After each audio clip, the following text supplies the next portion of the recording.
chapter 17, verses 7 to 10. In verse 7, Krishna continues and says, the diets of us humans, the way we do penance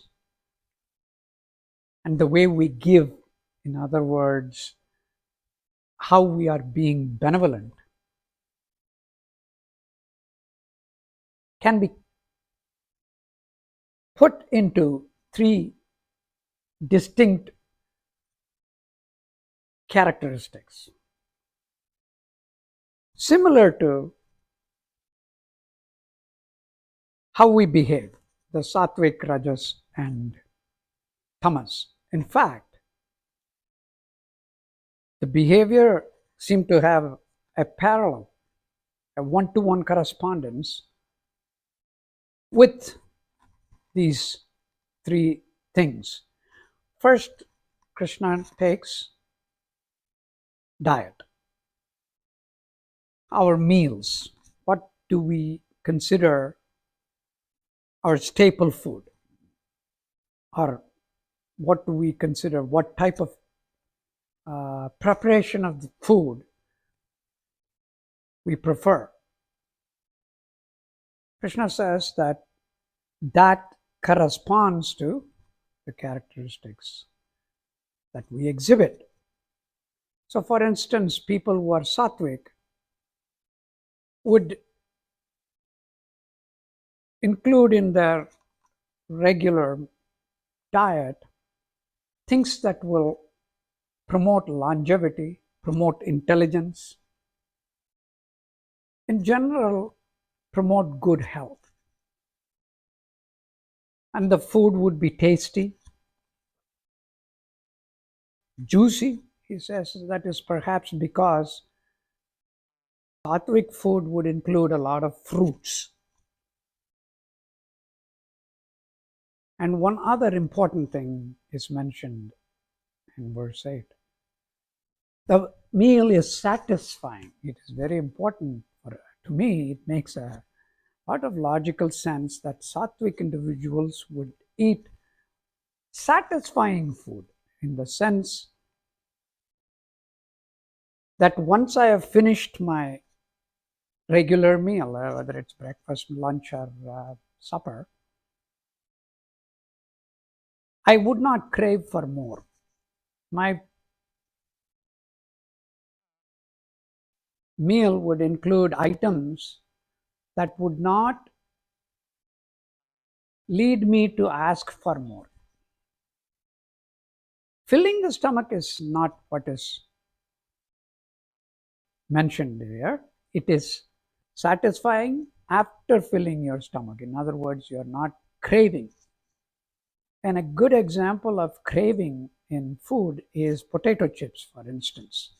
A bag of potato chips, you open it, you take the first chip, and you munch on it and enjoy the taste.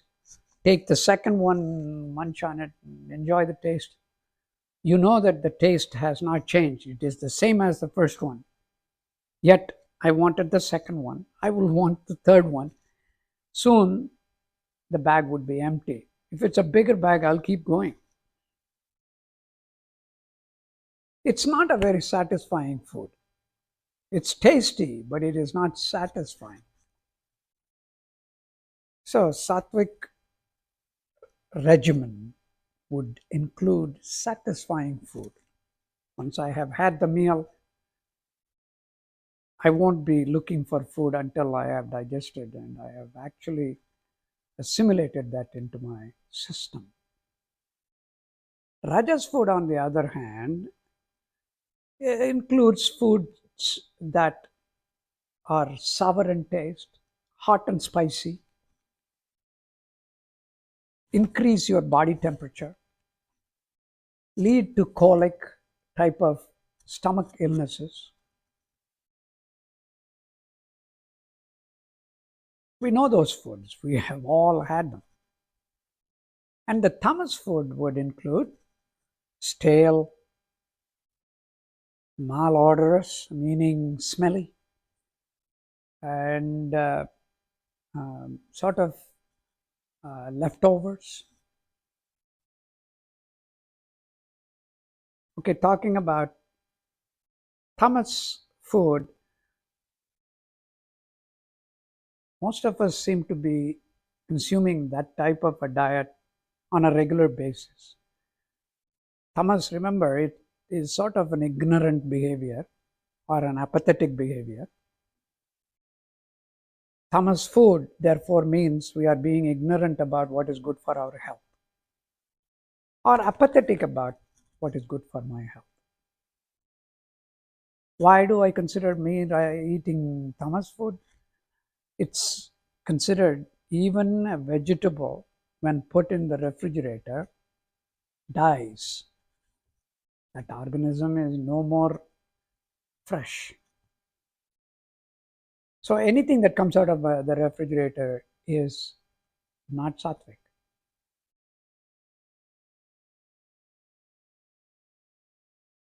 Fermented food is not sattvic. So curd, yogurt, and all that, not sattvic. Beer, wine, any alcohol is fermented, not sattvic.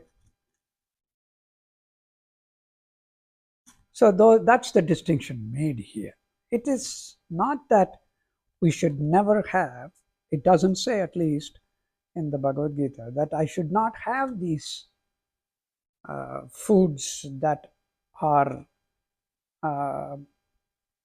tasty but different from the sattvic food.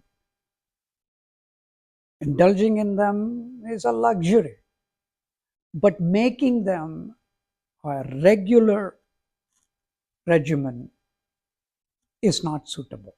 It's not good for my health.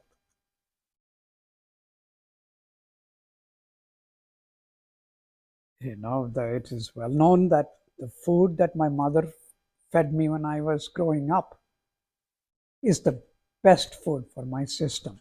In other words, the type of things that I grew up with is the best for my system. I can indulge in other things, but if I make them a regular food, it will not be good.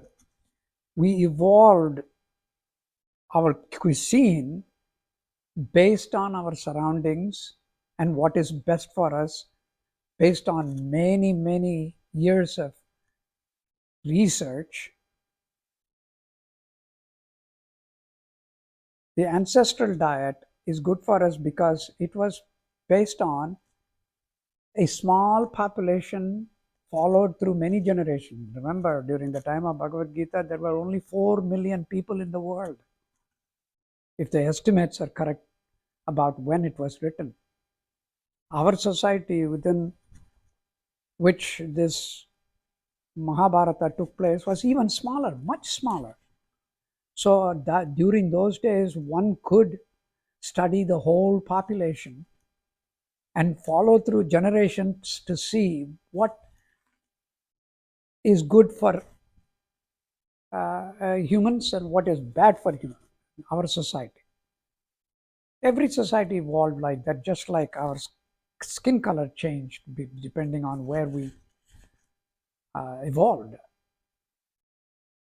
So a Scandinavian diet that includes cabbage, root vegetables, and rye bread and fatty fish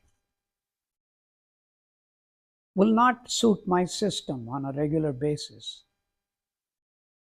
Same way, a Scandinavian cannot be fed on a regular basis idly, dosa, and sambar.